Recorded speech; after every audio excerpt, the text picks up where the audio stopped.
এবার ঘরে ফেরার পালা।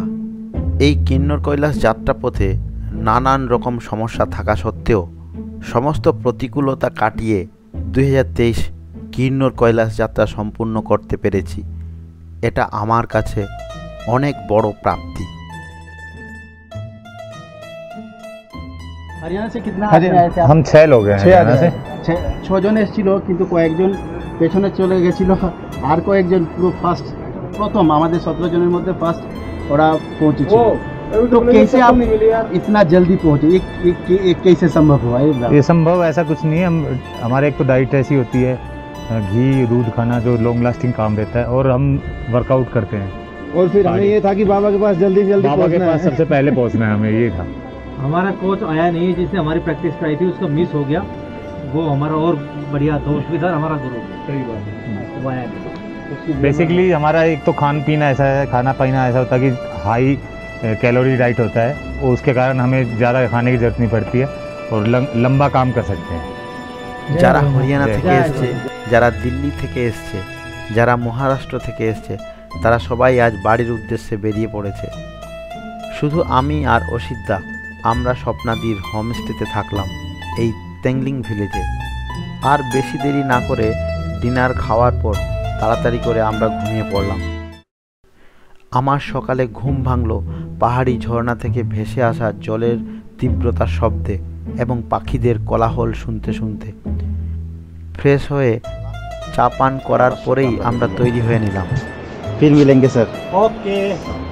আমরা যে গণেশ পার্কের দিকে রাস্তাতে গেছিলাম সেটা হচ্ছে এই ডান দিকে উপরের রাস্তাটা, আর নিচে যে রাস্তাটা নেমে যাচ্ছে আমরা মানে সিমলা যাওয়ার জন্য বাস ধরার জন্য যে রুট ওই দিকেই যাচ্ছি।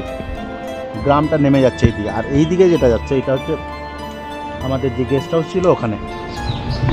এটা হচ্ছে তেংলিং ভিলেজের রাস্তা, এই রাস্তা দিয়ে আমরা নেমেছি। এই দিকে একটা রাস্তা গেছে আর এই দিকে একটা রাস্তা গেছে। কোন রাস্তা দিয়ে যাব আমরা ঠিক জানি না, সেই জন্য ওয়েট করছি আমাদের যে পিট্টু ছেলেটি আছে তার জন্য। ইধার সে তেংলিং ভিলেজ থেকে আমরা এখন তেংলিং ঝুলার দিকেই যাচ্ছি। আমরা সেদিন যে রাস্তা দিয়ে এসেছিলাম সেটা হচ্ছে এই বাঁ দিকে তেংলিং গ্রাম থেকে সোজা যে রাস্তাটা নেমে যাচ্ছে, বাঁ দিকে গেলে একটা ব্রিজ আছে, ব্রিজ দিয়েই আমরা এসেছিলাম। কিন্তু এখন যাচ্ছি ডান দিকে সোজা যে রাস্তাটা যাচ্ছে। গরুকে খাওয়ার দেওয়ার যে চারা আমাদের ওখানে কিন্তু অন্যরকম, এরা পেঁচিয়ে পেঁচিয়ে এইভাবে রেখেছে। क्या बोलते हैं इसको? तिलछा।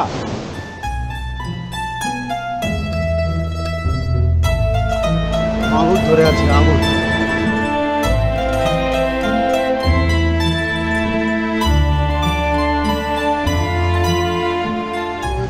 এটা কোনো স্পোর্টস অ্যাক্টিভিটি না, এই তেংলিং গ্রামের মানুষের জীবনযাত্রার নিত্য সঙ্গী এই তেংলিং ঝুলা।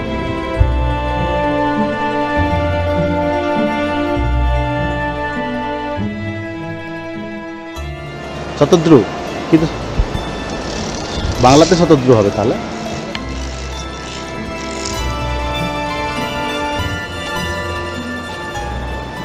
বুকের মধ্যে ভয় আর মনের মধ্যে সাহসকে নিয়ে এই সতলুজ রিভার নদী আমরা ক্রস করার জন্য চলে এসেছি।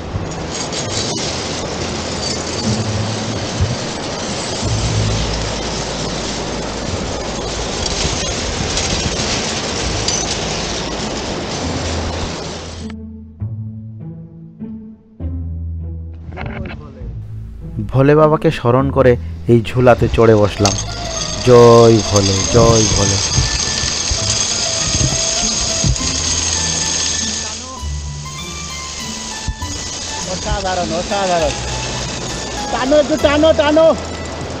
একটা ইনফরমেশন দিয়ে রাখি, যদি তেংলিং ঝুলায় চড়তে চান তাহলে সকাল 9টা থেকে বিকেল 4টের মধ্যে আপনাকে আসতে হবে। যদি এর পরে আসেন তাহলে আপনাকে নিজে এই ঝুলা অপারেট করতে হবে।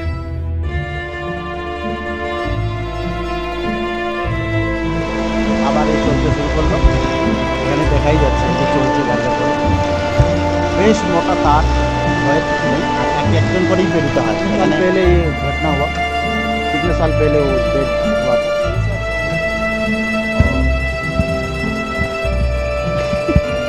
কি বলবো, এই তেংলিং গ্রাম থেকে যখন এই ঝুলা দিয়ে আসছি আর কি, ভয় লাগছিল।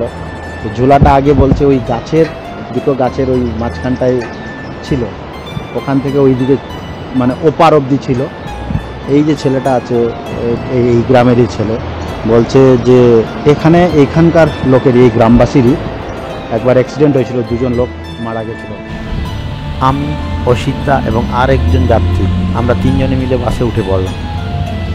কখনো বাঁ দিক কখনো ডান দিক করে শতদ্রু নদী আমাদের সাথে চলতে শুরু করলো।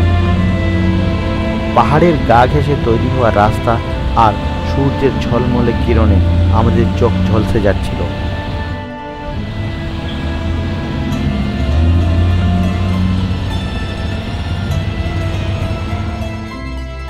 ইতিমধ্যেই বাস এসে থামলো টাপুরিতে। সকাল তখন 7:10। বাসস্ট্যান্ড আর কয়েকটা দোকানপাট নিয়ে এই ছোট্ট বাজার বা শহর। সকালে ব্রেকফাস্ট আমরা এখানেই সেরে নিলাম, আলুর পরোটা আর দই। খেতে খেতেই বাসের হর্ন বাজলো। চটপট দৌড়ে বাসে উঠে পড়লাম আবার।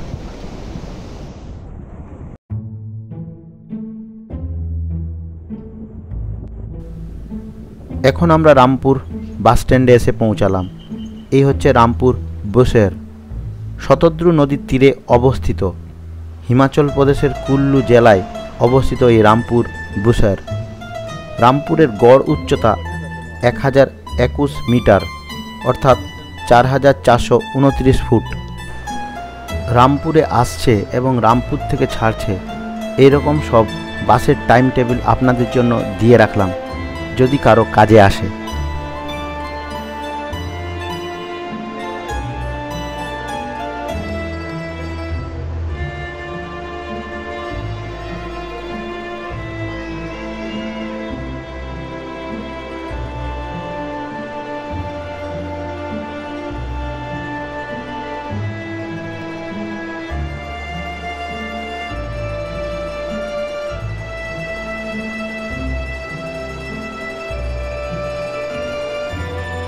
দশ মিনিট ব্রেক দিয়ে আবার হিমাচল রোড ট্রান্সপোর্ট কর্পোরেশনের বাসে করে শৈল শহর সিমলার উদ্দেশ্যে রওনা দিলাম।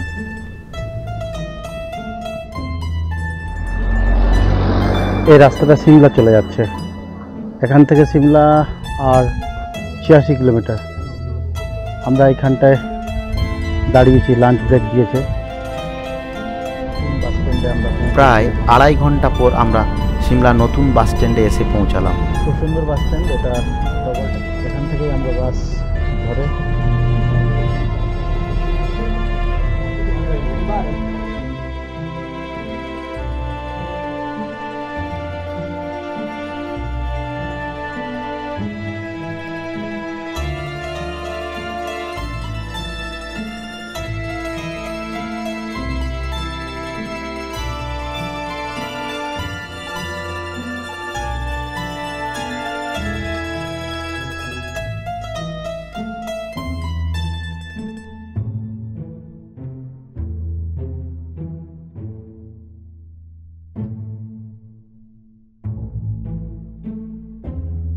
পরের দিন সকালে অঝরে বৃষ্টি হচ্ছিল সিমলা শহরে, তাই বাইরে বেরোনো সম্ভব হচ্ছিল না। বৃষ্টি একটু থামতেই আমরা বেরিয়ে পড়লাম সিমলা কালীবাড়ি দেখার লাগাতার জন্য। সকাল থেকে বৃষ্টি হচ্ছে, তার মধ্যেই আমরা লাঞ্চ সেরে একটু সিমলা কালীবাড়িতে চলে এসেছি। চারিদিকে মেঘে ঢাকা সিমলা শহরটা দেখা যাচ্ছে। এই হচ্ছে সিমলা কালীবাড়ি এক গেট। সিমলা কালীবাড়ি ঘোরার পর টয় ট্রেনের টিকিট কাটার জন্য স্টেশনে চলে এসেছি।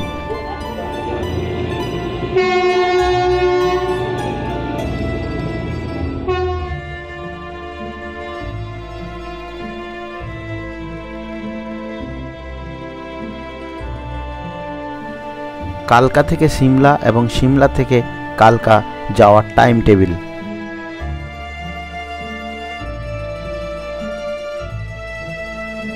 5260 হিম দর্শন এক্সপ্রেস, যার ছাড়ার টাইম 15টা 50, যার ভাড়া লেগেছে 648 টাকা পার পার্সন।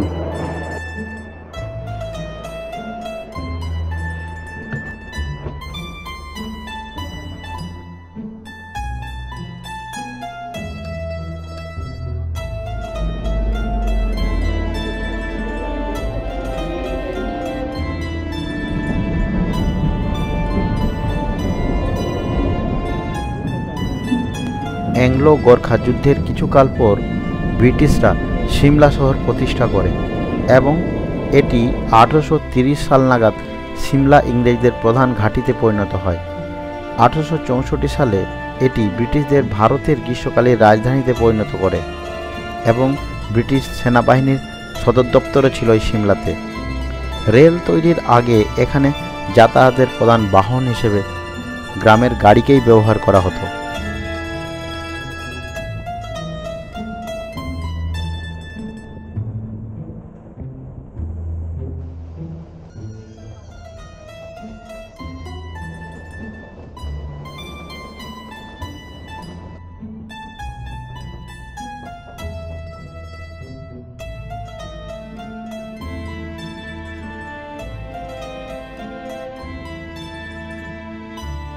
কালকা থেকে সিমলা যাওয়ার পথে 3 জন বাঙালিকে পেয়ে গেলাম। বাংলাদেশ থেকে ভারত ভ্রমণে এনারা বেরিয়েছিলেন। হিমাচল প্রদেশের সিমলা, কুলু, মানালি এইসব জায়গা ভ্রমণ করার জন্য এরা এসেছেন। এনাদের সাথে আমি একটু কথা বলে নেব। আমার নাম মোহাম্মদ হাবিবুর রহমান। আমরা 3 বন্ধু বাংলাদেশ থেকে আসছি মূলত হিমাচল প্রদেশের এই সৌন্দর্য দেখার জন্যে।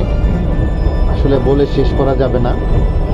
আমরা দিল্লি থেকে মানালিতে 2 দিন ছিলাম। সেখানকার যে প্রাকৃতিক সৌন্দর্য, সেখানে যে পাহাড়ের মধ্যে মানুষের বসবাস এবং সেখানে আকাশে মেঘের যে খেলা, এটা চমৎকার। বিশেষ করে প্রধান পাতের কথা না বললেই নয়, সেখানে এখনো বরফ আছে।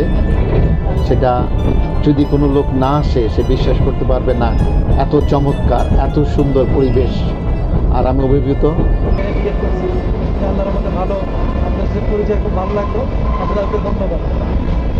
আপনি যদি কিছু বলেন। ধন্যবাদ আপনার চ্যানেলে আমাকে সংযুক্ত করার জন্য। আসলে 3 Idiots মুভি এবং ये जबर हिंदी बनी যেদিন দেখছি সেদিন থেকেই একটা স্বপ্ন ছিল যে সিমলা মানালিতে যাব। আজকে এটা আমি পূর্ণ করলাম। এটা অনেক দিনের আশা। যাই হোক, আমাদের দেশে বাংলাদেশে অতটা শীত পড়ে না, অনেক তাপমাত্রা, আর সিমলা আমাকে পরিপূর্ণ করে দিয়েছে। কালকা সিমলা রেল একটি ন্যারোগেজ 2 ফুট 6 ইঞ্চি রেলওয়ে। এটি উত্তর পশ্চিম ভারতের কালকা থেকে সিমলা যাওয়ার সবচেয়ে গুরুত্বপূর্ণ যোগাযোগ ব্যবস্থা।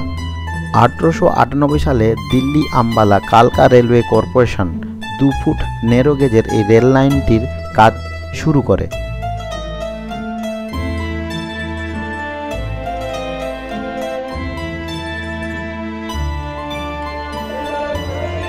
কালকা হাওড়া নেতাজি এক্সপ্রেস S6 আমার সিট পড়েছে।